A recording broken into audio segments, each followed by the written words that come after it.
வணக்கம். இந்திரா கிச்சன்லேருந்து இந்திராமா பேசுகிறேன். இன்றைக்கி நம்ம வீட்டில் என்ன ரெசிபினா கேரளா கலத்தப்பம் எப்படி செய்கிறதுன்னு வாங்க வீடியோக்குள்ள போய் பார்க்கலாம். இந்த கலத்தப்பத்துக்கு வந்து பச்சரிசிங்க இந்த 250 ml பிடிக்கிற கப்பில் வந்து 1.5 கப்பு எடுத்து நல்லா ஒரு 4 மணி நேரம் ஊற வச்சு வச்சுருக்கேன் பச்சரிசி.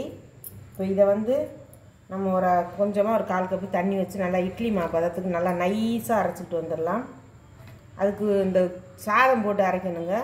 அதாவது நம்ம வடித்த சாதம் கொஞ்சம் போட்டு அரைக்கணும். இந்த அளவு நான் போட்டுக்கிறேன். இதை அரைச்சி எடுத்துக்கிட்டு வந்துடலாம். இந்த 3 ஏலக்காய் போட மறந்துட்டேங்க. அந்த மாவோடு போட்டு அரைச்சிட்டு வந்துடலாம். இப்போ இந்த மாதிரி நைஸாக அரைச்சிக்கோங்க. இப்போ இதை ஒரு பாத்திரத்தில் மாற்றிக்கலாம். நம்ம தோசை மாவு மாதிரி நல்லா நைஸாக அரைச்சிக்கோங்க.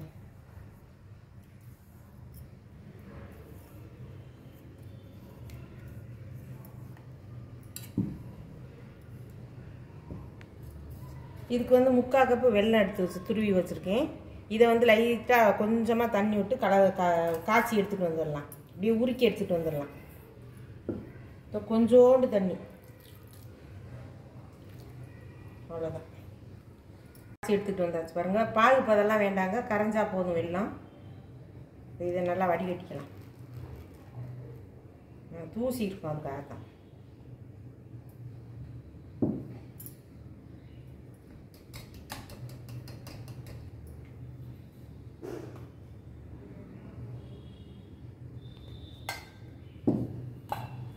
இது நல்லா கலந்து விட்டுக்கலாம்.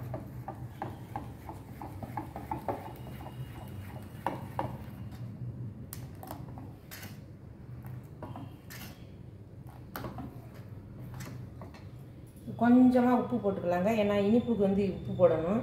இப்போ கொஞ்சோண்டு உப்பு போட்டுக்கலாம். இன்னும் 2 சிட்டிகை. ஒரு 1/4 ஸ்பூன் வந்து பேக்கிங் சோடாங்க. இதையும் நல்லா சேர்த்து கலந்து விட்டுக்கலாம்.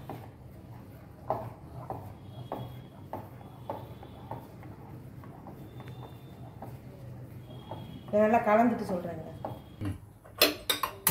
அடுப்பு பற்ற வச்சோன்னாங்க. குக்கர் கொஞ்சம் கழுவி வச்சுருக்கேன், தண்ணியாக இருக்குது. காய விட்டு நான் தேங்காய் எண்ணெய் ஊற்றும் போது காமிக்கிறேன்.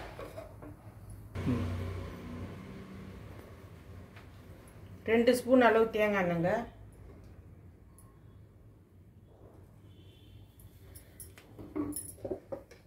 ஒரு 1/2 ஸ்பூன் நெய்.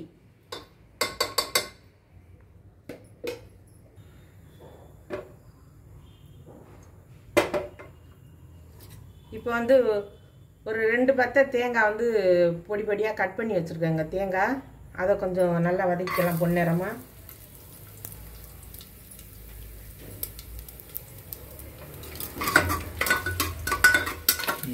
இந்த அளவு வறுத்து விட்டுக்கோங்க. இப்போ முந்திரி ஒரு 4 முந்திரி பொடியாக கட் பண்ணி வச்சுருக்கேன், அதையும் போட்டுக்கலாம். ஏன்னா முந்திரி இதோட சேர்த்திங்கன்னா அது நல்லா காஞ்சதுனால ரொம்ப செவந்து போயிடும். அதுக்காக தான். தேங்காய் வந்து பச்சையாக இருக்கனால கொஞ்சம் வறுபடட்டும்.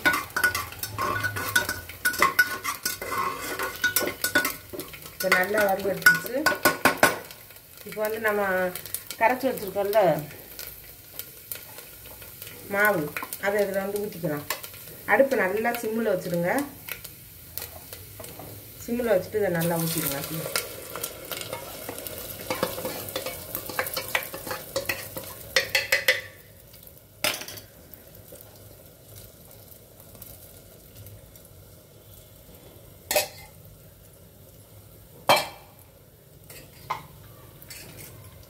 ஊற்றிட்டு இதை அப்படியே விசில் போடாதீங்க. விசில் போடாமல் இந்த குக்கர் மூடி வச்சுருங்க. ஒரு 10 நிமிஷம் இருக்கட்டும், அப்புறம் பார்ப்போம். இப்போ வாங்க, கரெக்டாக 20 நிமிஷம் ஆயிடுச்சுங்க. இப்போ ஓப்பன் பண்ணி பார்த்துக்கலாம். அடுப்பையும் ஆஃப் பண்ணி விட்டுக்கலாம்.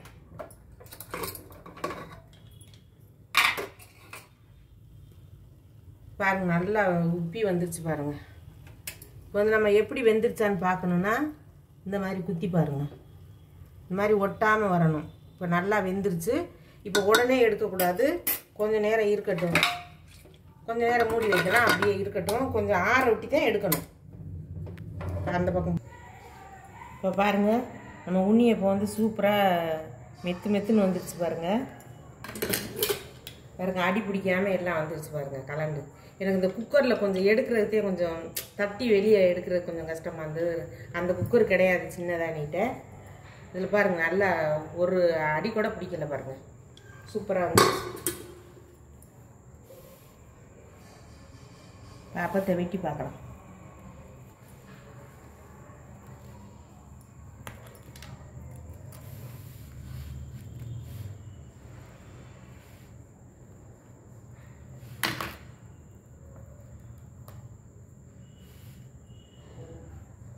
பாருங்கள் சூப்பராக வந்துருச்சு பாருங்கள், அவ்வளோ அருமையாக வந்துருக்குதுங்க.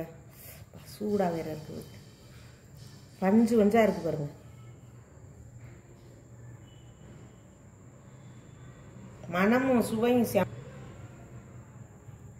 நல்லா நம்ம தேன் ராட்டு மாதிரி சூப்பராக இருக்குதுங்க. இதை சாப்பிட்டு பார்க்குறேன் பாருங்கள் அம்மா.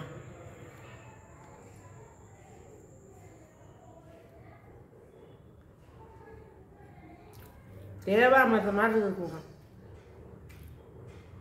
இதே மாதிரி இந்த அளவுகளோட நான் செஞ்ச மாதிரி செஞ்சு பாருங்கள். செஞ்சு பார்த்துட்டு உங்களுக்கு பிடிச்சிருந்ததுன்னா இந்திராமாவுக்கு விற்குது சப்போர்ட் பண்ணுங்கள், லைக் பண்ணுங்கள், ஷேர் பண்ணுங்கள், சப்ஸ்கிரைப் பண்ணுங்கள், பெல் பட்டனை கிளிக் பண்ணுங்கள்.